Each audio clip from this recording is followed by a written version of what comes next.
y estamos aquí para hablar de uno de los personajes favoritos de la teoría de la conspiración, ¿no, Alfredo? Hola, Alfredo. Bueno, es favorito o uno de los protagonistas de la teoría de la O conspiración. protagonistas. Vamos a intentar Se desentrañar un podría poco. decir que las teorías de la conspiración empiezan con los Illuminati en el siglo XVIII Sí. y llegan hasta George Soros, ¿no? A George Soros. Porque George Soros es el personaje del que vamos a hablar.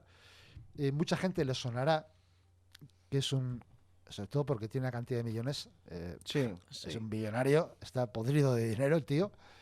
Y porque aparece, como hemos dicho, referido en muchas informaciones más o menos fiables, en algunos casos, porque ya sabemos que esto se presta mucho a exageraciones, vinculado con diversos episodios políticos y económicos. Los económicos los tenemos los más claros, que he intervenido. Sí, los económicos son muy conocidos. Muy conocidos. Algunos de ellos muy famosos incluso. Los políticos son menos conocidos porque, evidentemente, no actúa directamente, sino actúa a través de sociedad, de fundaciones. Fundaciones, se supone de la fundación que ha creado. Fundación ha creado Open Society. Sí, que ya hablaremos un poco también de ella. Pero vamos a empezar un poco dando algunos datos de su biografía. Sí, ¿no? un poco, algunas pinceladas. Bueno, George Soros casi va a cumplir, casi tiene 90 años. Nació en Hungría en el año 30.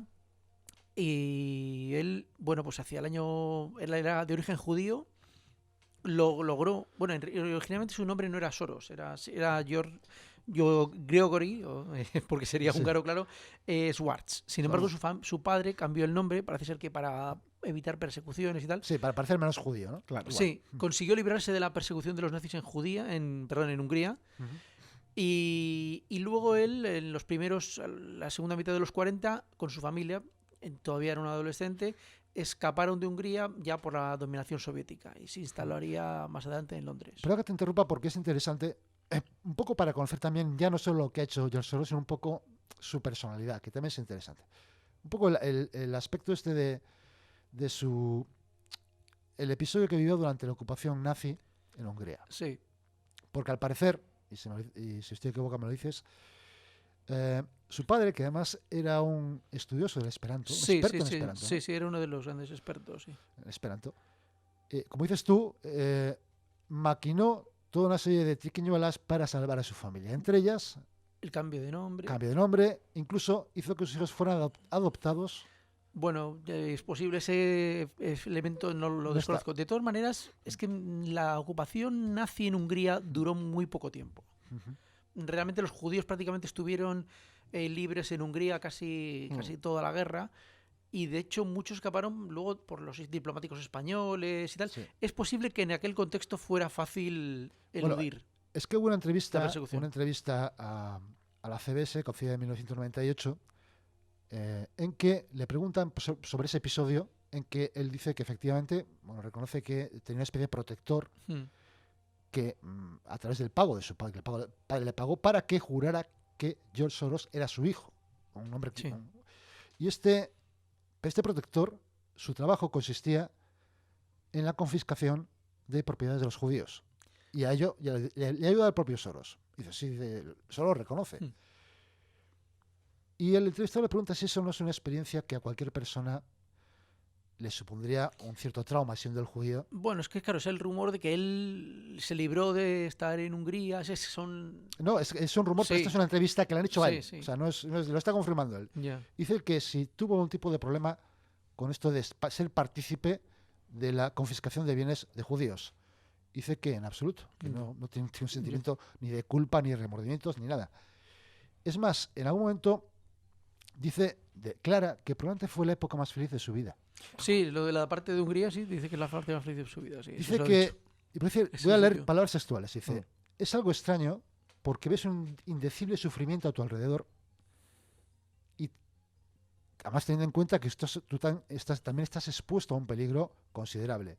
Dice, pero tienes 14 años, piensas que a ti no te va a pasar nada y que tu padre te va a proteger. Porque él, desde luego, tiene una gran admiración por su padre. Lo considera un héroe porque es cierto que salvó a muchos judíos, aunque él participó a través de este adoptante que tuvo, pero está claro que tiene una personalidad peculiar en ese sentido. Sí, desde luego, sí. Y nos hemos quedado en que salió de la Hungría comunista. Sí. ¿Y llegó a dónde? Estuvo en Londres, donde estudió economía en la famosa London School of Economics y tal.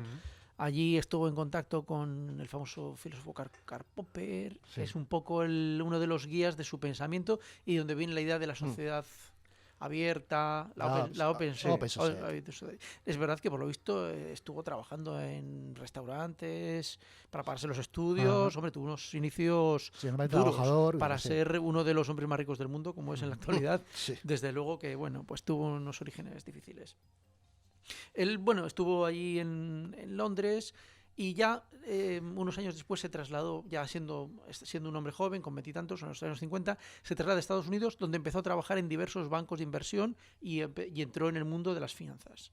Este es el momento. Y hay un momento en el que crea el fondo que va a ser la base de su gran fortuna, el fondo Quantum, que es un fondo que se crea, que tiene sede en Curazao, que es en las Antillas holandesas. Bueno, esto siempre tal. Sí. Y los paraísos fiscales se busca sobre el fondo, bueno, solamente voy a dar 2 o 3 apuntes. Primero, es un fondo que cuando surge pues tenía X millones de dólares, tendría 30, 40, 50, bueno, ahora tiene miles de millones de dólares. Es un fondo que ha dado unos rendimientos acumulados y tal, que se estiman de un 30, incluso a veces de 30% anual. O sea, que ha tenido unos beneficios espectaculares, capitalizados. Claro, eso da la gran fortuna que tiene en estos momentos. Es un fondo en el que invierte él con otros inversores conocidos y en el que ya me enlazando con la teoría de la conspiración, está una de las familias más ricas de Europa, la familia Rothschild, se supone. La familia Rothschild, que es uno de los ejes de la teoría de la conspiración. Claro, la familia Rothschild. La familia Rothschild, que fue, sin duda alguna, era la más rica de Europa en el siglo XIX, hoy en día sigue siendo una familia influyente del mundo de los negocios. Sí, porque además, para que la gente no sepa, la familia Rothschild tenía, digamos, diversas casas por toda Europa. El Rothschild en Inglaterra, Rothschild en Alemania, Rothschild en... Tienen también, bueno, el origen está en unos judíos alemanes que envió a sus hijos a diversos lugares, a Londres, a París, a Viena, a Nápoles y vamos, claro, la casa central de Frankfurt, claro. Y entonces... los Rothschild parece ser que participaron en el fondo Quantum desde el principio. Con lo cual ahí los de la teoría de la conspiración se frotan las manos, evidentemente. Bueno, sobre las inversiones de Quantum voy a dar 2 apuntes. Soros, la verdad es que hay que decirle que, bueno, es un hombre muy inteligente. Durante los 70 sistemáticamente acertó en sus diversas inversiones. Porque además yo creo que ten en cuenta una cosa. Si no me equivoco, Soros no tiene una formación estrictamente financiera en su educación, sino creo que es... se habrá formado seguramente, pero él estudió filosofía. Sí, efectivamente, son estudios de filosofía. Lo que pasa es que son las universidades anglosajonas que estudian un poco de todo. Cosa, sí. Hombre, y luego él estuvo trabajando en entidades financieras desde los 20 y tantos años. Sí. Él, sí que tiene, ese. Y luego los mercados financieros de la actualidad, que son enormemente complicados, no tienen nada que ver con los que él conoció en su juventud, que eran mucho más sencillos. Claro. De hecho, parte del crecimiento espectacular del dinero se debe a la complejidad que han ido alcanzando y claro, la inundación de dinero que hay en el mundo, claro. Sí. Nos encontramos ahora con Soros. Soros, sí, en los 70, sobre todo en los 70 es cuando consolida gran parte de su fortuna, ¿no? Invierte, por ejemplo, en los años 70 las bolsas de todo el mundo cayeron, todas menos una, la japonesa. Pues él estaba allí. Bueno, pues por ejemplo invirtió en el mercado inmobiliario en Estados Unidos a principios de los 70, que subió bastante, invirtió en bancos. Por ejemplo, hubo un momento en el que también invertía cuando a las compañías les iba mal. Por ejemplo, es una compañía muy conocida, la Western Union, que en los 80 todavía utilizaba el telegrama. Sopla. Yo cuando era joven he visto telegramas. Sí, yo también he visto telegramas, sí. Entonces, claro, entonces eso ha sido sustituido por el fax. Entonces él pensó que esta compañía iba a tener problemas, apostó a la baja contra ella y efectivamente la compañía luego todo eso porque claro, una de las características, y eso nos llevará a uno de los episodios más destacados de su actividad financiera, es que solo gana cuando las cosas bajan o cuando la gente pierde dinero, que está un poco relacionado con lo que tú me has dicho antes. Sí, porque de alguna manera George Soros, que hay que decirlo, en principio es una persona que ha donado una cantidad enorme de dinero actividades filantrópicas. Sí. Bueno, eso sería lo de Open Society. Efectivamente, pero una cantidad enorme de dinero. una gran parte de su fortuna. Sí. Miles de millones de dólares. Sí. De alguna manera tiene esta idea. Es un personaje muy peculiar. Voy a decir otra frase de Soros. Dice: admito que siempre he albergado una idea exagerada de mi importancia. Me veo a mí mismo como una especie de dios, o como un reformista económico como Keynes, o mejor aún, como un científico como Einstein. Esto viene en un libro que se llama La alquimia de las finanzas. Sí. Son palabras suyas, está en el libro recogido. Es que él tiene un poco, de delirio, de grandeza, pero él se preocupa mucho por crear una sociedad, efectivamente, en el sentido que dice Karl Popper, sociedad abierta, igualitaria, en que se defiendan las libertades, y le preocupa mucho eso respecto a las sociedades. Le preocupa mucho menos los individuos. No sé si me entiende, no sé si me explico bien. Le preocupa más la sociedad que el usuario. El individuo en concreto no sufre, o sea, no le preocupa el sufrimiento del individuo en concreto, mientras la sociedad sea de una determinada manera. Y de hecho, todas las actividades económicas, como dices tú, es que viene el caso de que dices tú, ¿cuándo gana George Soros? Bueno, pues puede ganar muchas veces cuando salen las cosas mal, claro. No, hombre, a veces, aunque los hechos más famosos suyos son cuando han ido las cosas mal, sí. Efectivamente. Y cuando van las cosas mal, no es que pierda solamente las grandes corporaciones, los grandes bancos. Pierde la gente, sí. Pierde la gente normal. Ha arruinado miles a millones de personas. Y yo por otro lado... que para los oyentes que no sean muy letrados en economía, yo creo que vendría bien explicar cómo puede ganar una persona dinero cuando se arruina la empresa. No, cuando se arruina un país. Más que país, bueno, vamos a contar, yo creo que podemos contar el episodio más famoso de toda su vida, que es cuando Soros hizo hincar la rodilla al Banco de Inglaterra, que es el segundo banco central más antiguo del mundo y uno de los más importantes, y al Tesoro británico. Y hundió la libra. Y hundió la libra. Bueno, pues se hace muy... Bueno, lo voy a explicar un poco brevemente. Vamos a ver, a principios de los 90... las monedas europeas, no existía el euro, ya lo sabemos y tal. Entonces las monedas europeas estaban ancladas, incluida la libra, a un sistema que se llama el sistema de cambios europeo, el sistema monetario europeo. Era un sistema en el que las monedas tenían una banda de fluctuación muy pequeña. Es decir, si subía el precio de la moneda o si bajaba el precio de la moneda, esto lo sabe todo el mundo, tal, pues tenían un margen muy estrecho, de forma tal que si ese margen se acercaba a la moneda, los bancos centrales y tal debían de proteger, debían de proteger y actuar la moneda. Eso estaba buscado precisamente para que hubiera estabilidad monetaria dentro del continente europeo. Que nunca bajara mucho la libra o subiera mucho la libra respecto al franco, respecto al marco, respecto a las monedas que existían. Claro, es para dar garantías al comercio y a las actividades económicas. Bien, ¿no?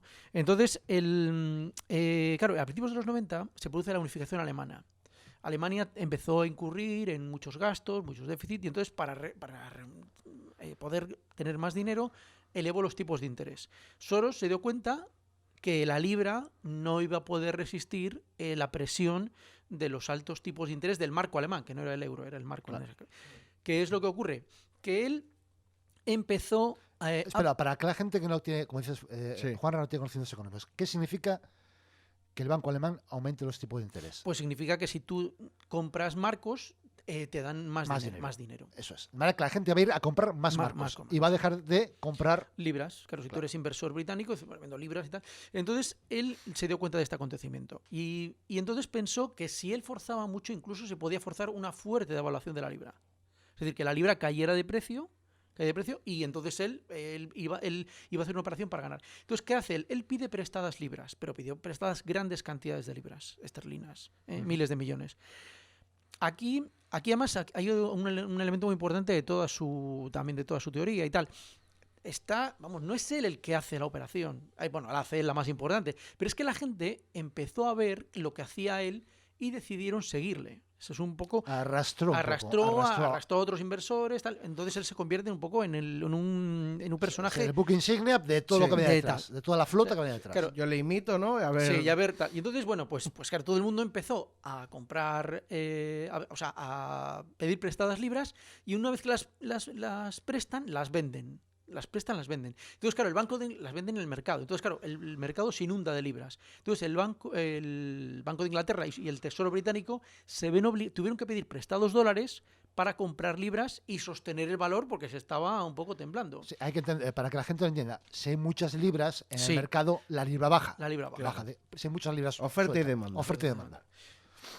¿Qué es lo que ocurre? Que el miércoles negro, el 16 de septiembre de 1992, sí. 92, bueno, pues entonces ese día ya el Tesoro británico claudicó, después de haber perdido 3.500 millones de libras o millones de dólares tal, para defender la libra, y el Banco de Inglaterra, después de haber perdido 800 millones de dólares, claudicaron porque es que, vamos, tuvieron que provocar una devaluación de la libra. Entonces, ¿qué hizo Soros? Pues muy sencillo, compró otra vez las libras que estaban más baratas porque estaban devaluadas y devolvió el dinero que había pedido prestado. O sea, él pidió 100, digamos, él pidió 100. Él pidió 100, pero 100, a un precio. Claro, él pidió 100 libras que valían 100. Sí.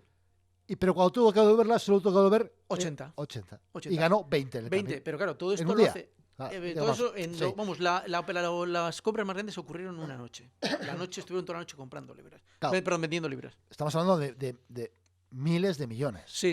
Y luego, bueno, todo esto se hace, también esto es un elemento financiero, todo esto se hace con el préstamo, lo que se llama la palanca, el apalancamiento. Sí, el apalancamiento, con el préstamo. Esto es con el préstamo. Sí, claramente tú no estás... Es decir, no invirtió, o sea, bueno, él invirtió más dinero del que tenía. Claro, entonces, es decir, sobre su capital, los beneficios fueron espectaculares. Claro. Se calcula que aquellos días ganó 1.000 millones de libras. 1.000 millones de libras, hay que tener en cuenta, para que la gente, hay oyentes que no se acuerdan de lo que había en una libra. ¿Cuánto podía haber en una libra como ahora un euro? Bueno, sí, parecido. Parecido. Como o sea, pueden ser eso, como un euro, como 1.000 millones de euros en una noche. En una noche.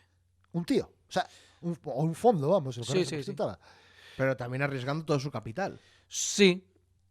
Claro. Sí. Vale. Que la jugada no sale bien. Bueno, claro. Se queda con una mano adelante y otra. Bueno, pero yo, por lo que me estás contando, la jugada no le podía salir mal. Bueno, la verdad es que era un hombre muy... Y entonces es que él siempre conseguía que el mercado le siguiera. Él siempre conseguía que el mercado le siguiera. Y eso demuestra, claro, cuando hablamos de la devaluación de la libra, esto no es algo que sea gratis para los ciudadanos británicos. Hombre, claro, es que aparte de eso, las vacaciones más caras, claro, porque tienes las compras de productos de fuera más caros. Eso es inflación en el país. Inflación, suben los precios, tu dinero vale menos. Tu salario vale menos. Es decir, George Soros ganó 1.000 millones de libras. ¿A costa? A costa de millones de ingleses. Bueno, y el Tesoro británico que perdió dinero. Efectivamente, pero el Tesoro británico, que se puede entender, es algo más teórico, una entidad sin rostro aparente. Sin sentimientos. Pero hay unos rostros de personas concretas que vivían en Inglaterra en aquel momento, a los que, muchos de ellos seguramente, perdieron una cantidad de dinero enorme. Bueno, sobre todo esto quería decir otra cosa un poco sobre cómo es la teoría de Soros sobre la concepción de las cosas. Soros, vamos a ver, mejor dicho, los financieros o la gente del mundo de las finanzas hablan lo que llaman el fundamentalismo de los mercados, que los mercados son eficientes. Bueno, pues es que Soros, todo su pensamiento descansa justamente en todo lo contrario.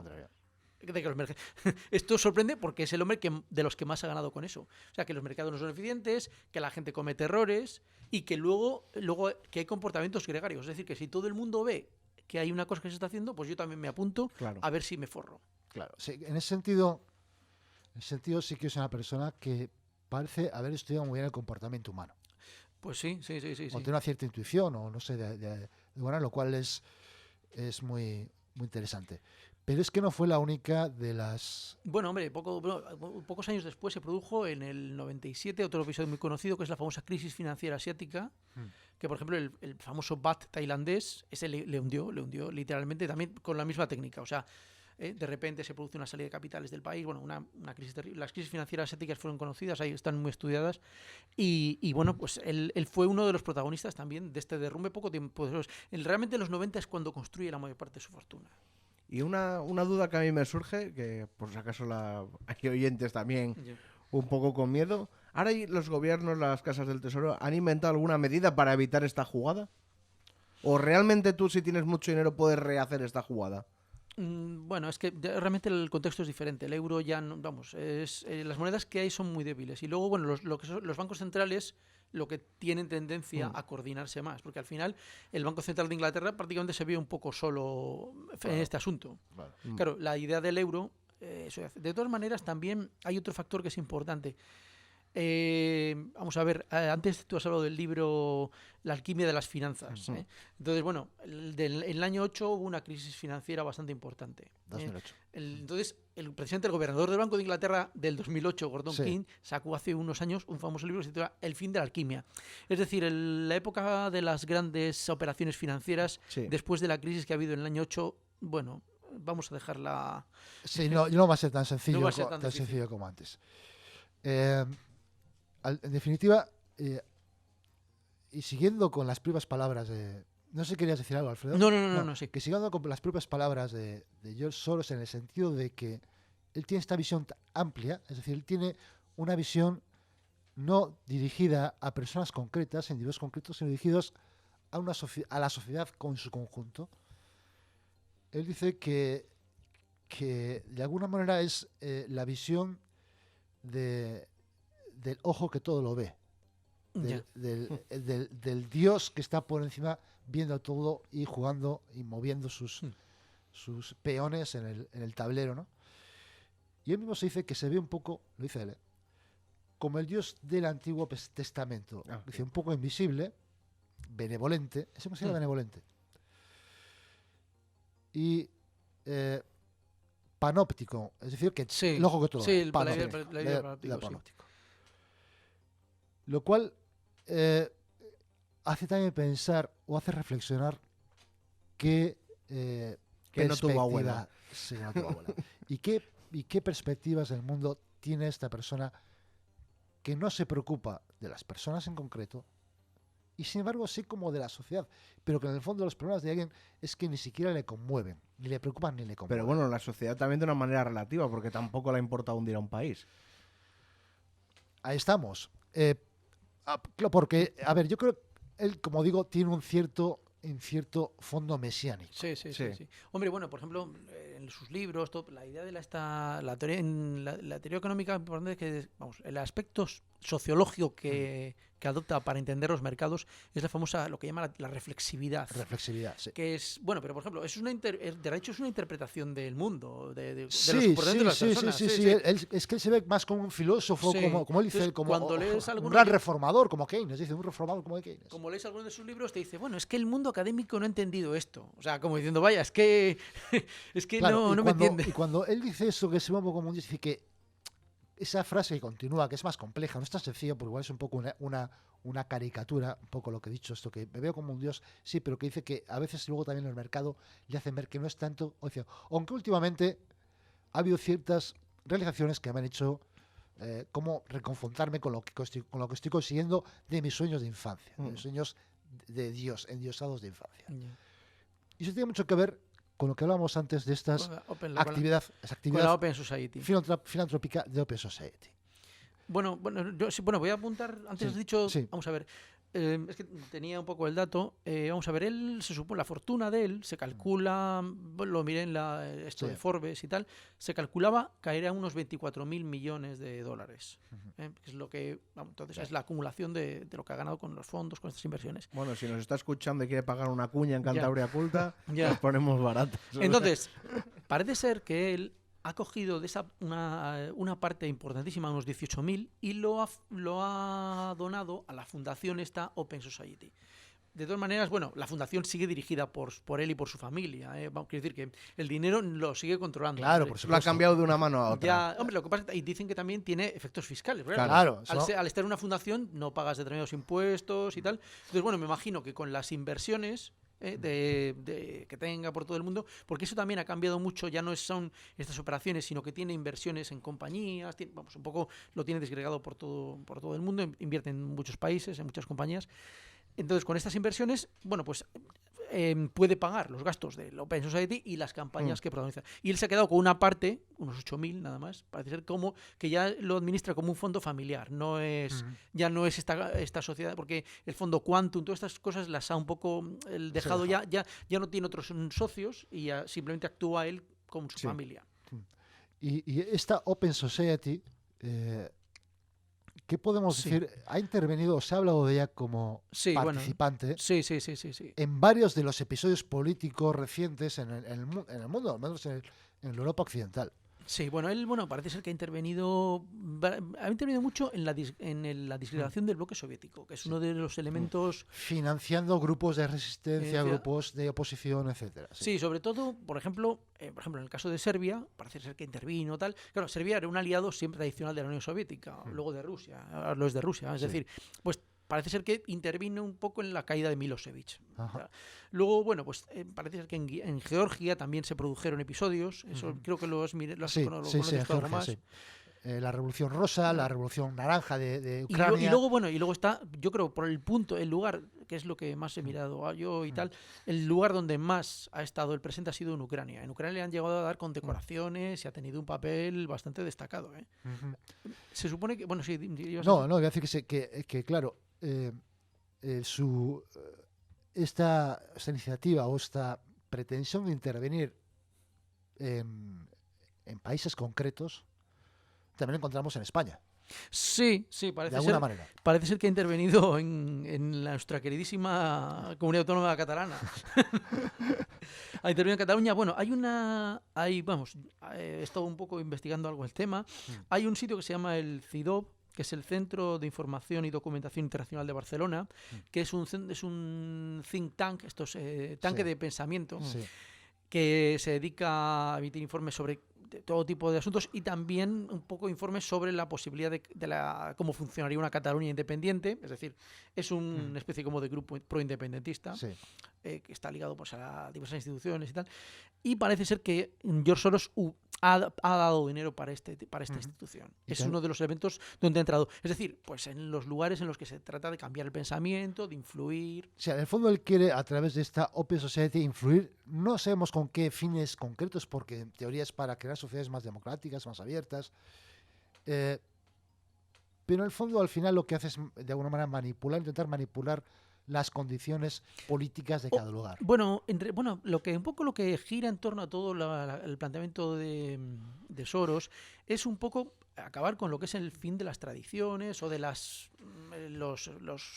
los estados tal y como los entendemos. Hombre, ten en cuenta que se trataría de una sociedad, digamos, que no tuviera anclajes con el pasado, por decirlo de alguna manera. Que eso, en un principio, pues puede parecernos que está bien.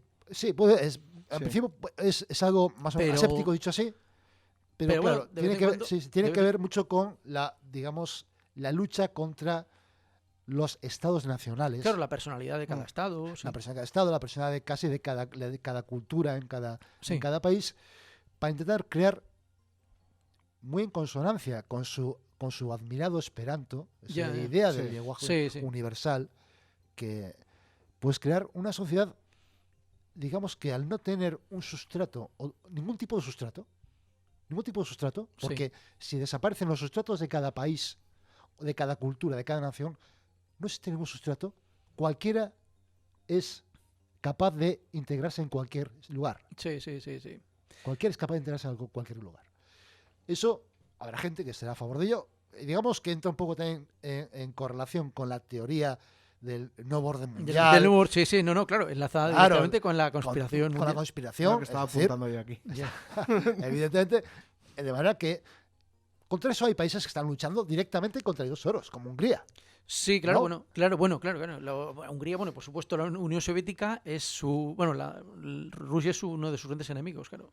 Claro, el nacionalismo de Putin es... Claro, es que todo lo que sea nacionalismo, nación, claro, es contrario al pensamiento de Soros.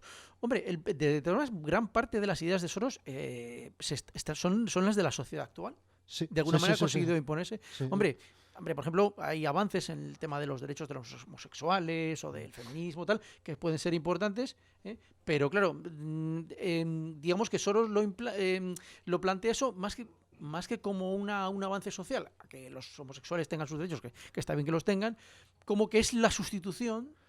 Yo creo que Soros lo plantea como la sustitución de las tradiciones o de las sociedades tradicionales. Sí, digamos que es suplantar unos valores. Por la implantación de unos valores. No añadir unos valores a los actuales, sino sustituirlos por otros. Por otros, sí. Digamos, lo antiguo no vale, nada de lo antiguo vale. Tiene que ser todo nuevo para que cualquiera en cualquier lugar se sienta como en casa, de alguna manera. Sí. Esa es un poco la idea que parece que hay detrás de esta Open Society, que tampoco es muy claro, porque luego también tiene otras ideas que creo que, por ejemplo, ha propuesto una especie como de plan Marshall para que Europa, para evitar, digamos, la avalancha de inmigración procedente de países africanos, Europa tiene que proponer una especie de plan Marshall para África que evite que los ciudadanos africanos tengan que emigrar por condiciones económicas o por condiciones de políticas lo cual en principio es una idea que me parece correcta. Ahora, a ver cómo lo implementas y cómo lo consigues eso. No puedes meterte en África, en países soberanos, a implantar, aunque él ya lo está haciendo, por ejemplo en Zimbabue, creo que tiene alguna organización ahí funcionando ya en ese nivel. Bueno, realmente Open Society, con esta cantidad de dinero que tiene, puede estar en todo el mundo, claro. Pero sí, él tiene sedes, prácticamente por todos los países. Si se va extendiendo, es una organización que tiene bastante influencia. De todas maneras, claro, hay que tener en cuenta que la filosofía de los mercados financieros, en el que el dinero va de un sitio a otro, que no hay fronteras, que total, claro, esto nos lleva, al final también está inmerso en su manera de comportarse en otros temas. Claro, es que su comportamiento en el mundo económico le lleva a esta filosofía. Claro, si los capitales se mueven de forma tan libre por todo el mundo, ¿por qué no las personas? ¿Por qué no las personas o las ideas o tal? Entonces él cree que para que eso se produzca tiene que desaparecer lo antiguo y crearse lo nuevo. A mí eso me parece muy peligroso, como todas esas nuevas... Sí. Las grandes visionarios, las grandes utopías acaban siempre en distopías y el Esperante triunfó. Ya está ahí. Pues yo no sé, Alfredo, si quieres añadir algo más como para finalizar con el... No, yo creo que hemos comentado lo más interesante. Pues yo espero que la gente le haya quedado un poco... Me ha encantado. Tienes que venir más, ¿eh? Cada vez que vengo me quedo aquí embobado. Es que, lo que pasa es que al final, no te creas que estos temas al final son complicadillos. Son complicados, son complicados. Sí. Pues nada, Alfredo, pues muchas gracias por haber venido y como ha dicho Juanra, te esperamos muchas gracias a vosotros por invitarme.